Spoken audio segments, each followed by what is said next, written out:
not as well as monsters.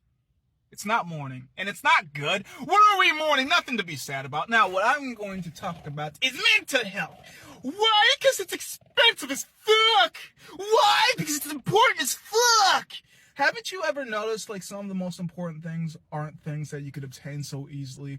And if you could obtain them, first you need to be able to have the money. So either amass the amount of money to pay to learn the things, be blessed enough to be in the areas to be able to consume the things without actually needing the money because you just happen to be in the demand, in the supply, in the chain of the actions. Like, yeah, I just happen to be around when the transactions happen. I think it's because my pappy, my mammy, grabby, somebody in my family loved me enough to show me the ropes, show me how this shit worked before I get worked by this bitch, okay? And then it's just like there's so many variables because also you could be around it but still not have the brain to be able to connect the things like, yeah, I saw them do things, transactions, and I don't know, things change. I don't know. I'll be having fun. Yeah, I'll be a kid. And sometimes you never get the chance to really be a kid and you're really into it. Yeah, I ran shit for daddy, mommy, grampy, grandma. Like, yeah, I made sure they got the shit too. Almost got licked too, but hey, I always got I got my, and it's just like, we all assume that everybody's got that cookie cutter child life. Well, some people don't even want to remember theirs. And some people are like, I would always relive mine. It's just like, stop assuming. Restart. Hello, my name is, my trauma is, the reason I act like this is because of these people I don't associate with because I can't be open because I don't speak about myself enough to explain things to others because how I was taught to is not to share. Actually, overly is how my adopted parents used to do. Like, you could find out our whole entire family story just by running into us inside the store. That's why E didn't want to go no more. Like, why are we here so long?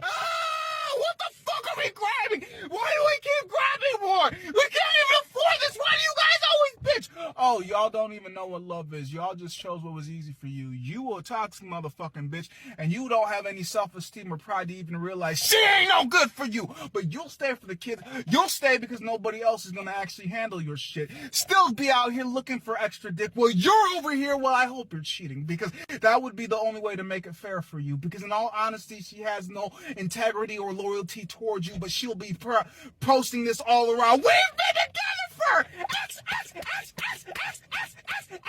of years. And always tells you, oh, you better not be talking to your other girlfriends. Well, she got dick on the side, always quick to ride. And I'm just like, and you chose this to be your ride or die. Remember and remind me every time, oftenly, if any chick reminds me of her, leave! Because this is my childhood, not something I really want to remember about, but here I am still living it out, because what other route do I have to take if I didn't learn? Money is very important, but really not to me in its entirety. Like, I could be rich if I wanted to be greedy, but I just need enough, and what's enough money for me? Honestly, I could probably chill out with a couple $1,000,000, and I don't mean like 30 to 40, I mean shit, you can give me 12 and I'll be fine forever, honestly, personally perceiving it to be like, wait, why would I need 500, 600, 700 $1,000,000 from me? Like, that's all I really want, and I think this could be done easily. A fucking mansion, 180 acres of soccer field for me to play on top of other things that interest me. It's just like, all these things don't have to be all that interesting to you, but to me it is what I want it to be, and this is why I feel like I can work it to be. But for the fact that people didn't really care about psychology, focusing on me back in my younger years where it was easier to malleable and mold me to be a better person or worse person, and I feel like it's because I put the work in on me that I am able to become better. But still, $1, $2, $3, $4, $5, $6. I need 1,700 more because I do not have the means and the finances to do the things that other people do. I can be greedy, but don't always want to because I see what it do to the way that society and the economy and the way that people perceive things to be if they only think of me, myself, all that I need. I need more. Fuck anybody. And the thing about being an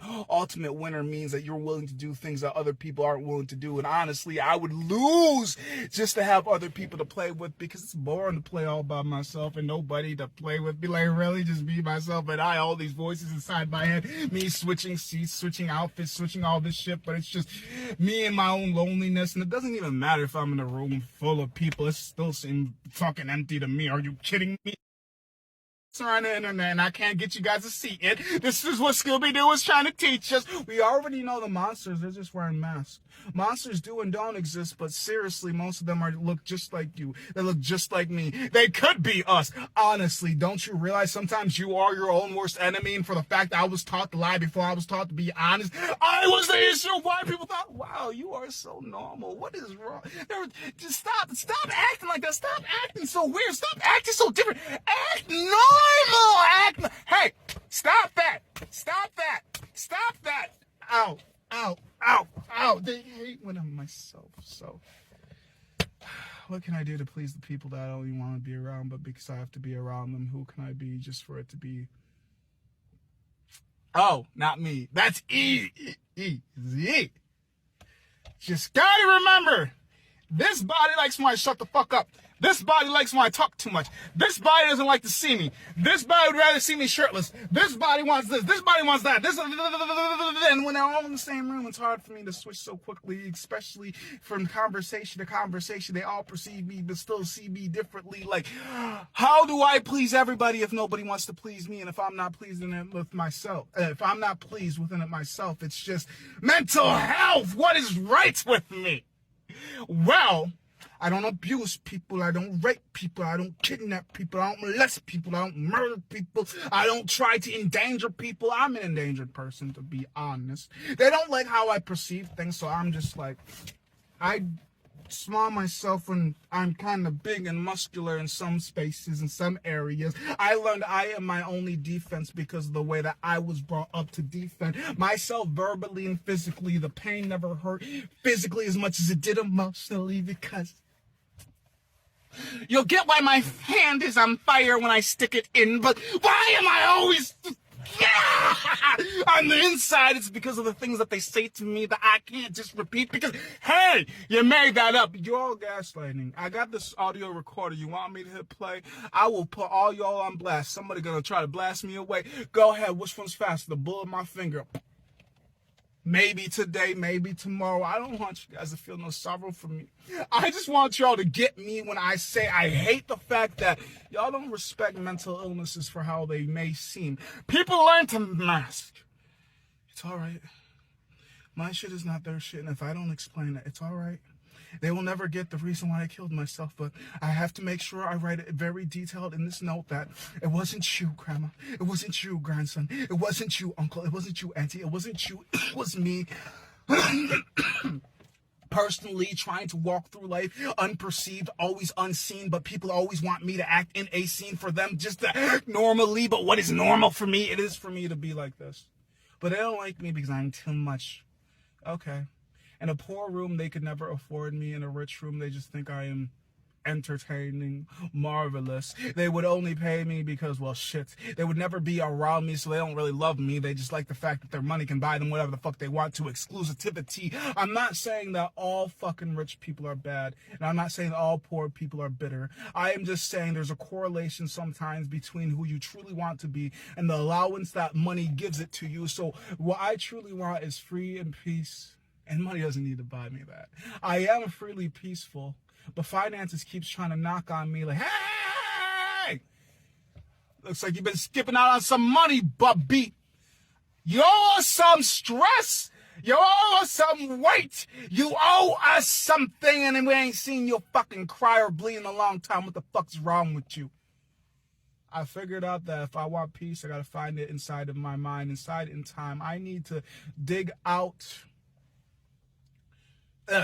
I need to dig in because the bitterness that I used to feel was because of outside. Like, why is this my reality? But then again, I also realized in the tragedies that even though that there were people that treated me badly, there was also people that looked just like them that treated me so spectacular. I had belief. Sell me a gun. Because apparently the mind likes to do that. And I'd like to say my mind likes to do that too, where I see fucking faces and shit that shit not faces. I'm gonna look at this goddamn car and tell me this motherfucker ain't got a face. Just the headlights being the eyes, the fucking grill kind of look like little top headlights. Back to the point. So the easiest way for you to get help is one, to ask. But you gotta learn how to ask. You gotta ask in the right areas. And then two, get used to being told no. And then three, being authentic. Because if you're going to ask for help, and then you ask for help and you lie about certain things. Because I remember sitting with a resident of mine when I was working caretaking, and I remember her going through some things with her doctor, and I just remember that she verbally kind of like complained it to me in just talking times. And I remember when the doctor asked, she said, no, I'm just like, I think I remembered you telling me in certain instances you did have issues with this happening. And I don't think lying to the doctor is the best way to get the best support and help that you need, because if you really need it, then you should be honest with it. But if you don't need it, then it's just like, well, clearly you're bullshitting about it. So at the same time, if you want people to help you, first you got to be able to assess yourself and be able to tell them honestly what is going on, honestly how you feel. And because so much of life has taught me, don't be honest, that is bad, that is bad, that's bad. Remember last time you were honest, they did this. Remember last time somebody that looked like them did this. Remember last time you were honest? Yeah, I really do. That was painful. Remember last time that you lied? Yeah, you're right. For some reason I always get rewarded when I lie. Like, it turns out certain lies will turn into bigger piles of messes. Some lies don't turn into anything. But at the end of the day, I would say it's easier just to be honest than to lie, because you know how hard it is to fucking keep track of a lie. I don't even know how many lies I tell in general, and I say it like this because I try my best not to lie, and I say it like that as well because I know I am capable of being a bad person. I just try not to. I consciously am aware 6 times out of 10. I'm consciously aware. That's not a good percentage. 7 times out of 10, that's a little bit better, but still. No, I could not. I have thoughts. I have feelings. I have opinions. They're valid. I am not a fucking robot. And if I was, I have thoughts. I have opinions. I may not have feelings. I just have thoughts and opinions. Or I may not be somebody that has the emotional connections and or regulation to be able to perceive, but like I still have thoughts and opinions even if I don't have emotions. Like, they might not be valid. They might not be good. But I do have thoughts and opinions. And if you do not like my thoughts and opinions, then we do not have to continue to converse in these conversations. I don't know why you keep me in company if you don't even enjoy my company. What do you want from me? Is it my tallywhacker? Do you want my money? Is that what you want? What do you want from me if you don't like me? Clearly you're telling me I'm confused. I thought you were a decent person to converse with. That's why I keep being around you. But clearly, we have some issues that you have not told me about. I don't know. I feel like we should get better about being comfortable about talking to each other about issues. Because the thing about me and what I've come to learn about life is a lot of us feel comfortable about talking to other people about issues that we have about people. And even I'll admit, sometimes I do. I will be in my room just talking about people I have issues with by myself. Because that's the only person I feel comfortable speaking to. Because when you get judged all your life, it's just like rejection sensitivity. They'll reject me eventually. And the problem with that is, because I haven't spent this in the conversation quite yet, in certain instances, I feel like I'm acting to be someone to fit into a group, which I'm pretty sure I've been saying this the whole entire time if you haven't been listening. And to be able to fit in that, it's just like, okay, I'm that person, but once I leave that group, once I leave that interaction, who the fuck am I? And it's just like,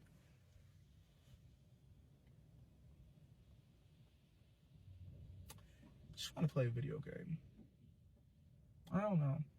To me, it more or less feels like I'm in a loading waiting period, which is why I feel very awkward having cold conversations with people. Like, for as long as you've known me, you haven't, is how I always feel. Because when it comes to having to portray somebody to be in certain areas and to be in certain places because people don't respect mental health, people aren't aware of mental health, people don't care about mental health, people don't want to learn about mental health, more or less, it's hard for me to be myself. And one, I don't even know who the fuck he is.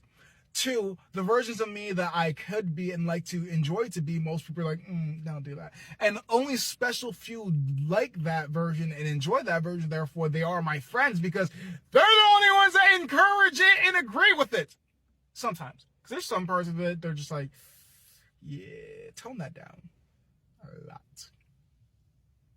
Which could be good or bad, because to be honest, there's some people that had friends, and the most friends when they were the most broken, the most corrupt, the most fucked up. And the line "misery loves company" is what makes me think of that the most. Of just like, yeah, you're right. You typically do, because misery loves company. You don't want to, because I've had those moments where it's just, you don't want to realize how alone that you are. And you won't always realize how alone you are if you're not thinking, if you're not stopping, if you continue to binge whatever you're binging. Because you can binge fucking drugs on top, you can binge TV, you can binge eat, you can binge social encounters, like having I used to have back encounters. That shit was retarded. On top of having work fucking 19 hours of I was fucking retarded on my heydays. Like, I would literally, I shit you not, on an average day when I was having my worst fucking time, I was literally working 2 jobs. I was working a cleaning job during the weekday, on top of an asphalt seal coating job during the weekday. Down the weekend, I would only have the asphalt and seal coating job. So I'd be happy to hit Saturday and Sunday because I'm only working 1 job.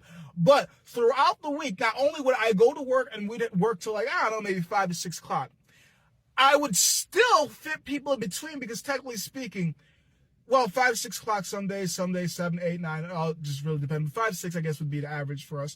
And we'd start so around 9 to 8 o'clock. And I wouldn't have to go to the bank that I cleaned throughout Monday, Wednesday, and Friday until about 5 o'clock. Technically speaking, I go back to back, but like, she also let me clean the bank when it opens at 5, but as long as you get it done before midnight, it doesn't really matter. So what I thought was, as long as I take a break in between those jobs, it wouldn't be too bad. But my taking a break wasn't really taking a break, but it kind of was. What I was essentially doing was hanging out at one house, doing Ethan shit, and then going to another house, doing less likely Ethan shit. Well, E shit and Ethan shit. E shit, getting high, having fun, smoking weed, telling stories. Then going to a different house, playing with some kids, watching TV, cooling down for a little bit, and then maybe heading home, taking a shower, switching clothes, and then going to work. And like I said, get out of work 5, 6 o'clock. I got 4 hours to dick around. I'd spend about 1.5 hours, 2 hours at each spot before I'd either go to the second job or go home and rechange. And I would do that for fucking 5 to 4 to 3 days straight. Well, not really. Nah, I'd say about 5 days. About 5 days I would do that. And that shit was at least for about 2 to 3 months. 2 to 3 months. Like, there was one time I was at the fucking heyday of me fucking being so worky. I literally fucking fell asleep in the middle of fucking trying to take somebody to work just because I didn't have shit for sleep the night before. And I would consider myself more or less of a child of the world, because I'm born Haitian, American raised, and most of my time was in and out of the home. But even while I was inside the home, I was more or less in my room playing video games, watching TV, watching movies, trying to figure out this whole entire bullshit. And now I figured out this whole entire bullshit, I hate it. I don't fucking like it. I literally think it needs to be restarted, but the fucked up part is how I realize things need to be restarted and how things work is, if I do not agree with you, you do not agree with me, and we can't find a peaceful way to do things,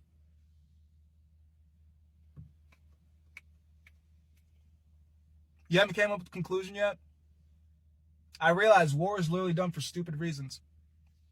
For a lot of wars. Okay, not all wars, but a lot of wars are because somebody said, I want it this way, and somebody said, I want it that way. And because of that, because of a disagreement, because we couldn't get a peace treaty, it's just like,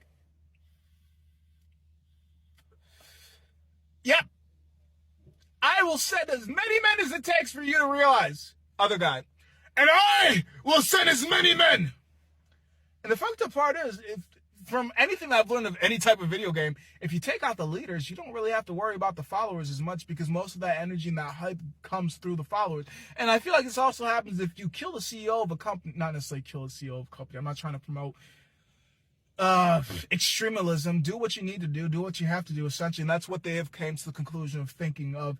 I have to do what I have to do, and to be able to do the things that I want to do, you cannot exist in this reality. That's how some people say, and that's where the whole entire line, I believe, that this world's not big enough for the both of us, comes from, because of the ego and pride. And it's just like, the only way to beat your competition is either to befriend your competition or kill your competition. And even if you befriend your competition, it doesn't mean your competition won't try to kill you anyways. You never know. The fucked up part is, every time I think about the way it seems to play out in movies and TV shows and a lot of books, is your right-hand man ends up killing you. So even in life, in my thoughts, I'm just like, I don't even want a right-hand man. Like, my right-hand man is going to be like, my shit! Dad, are you supposed to be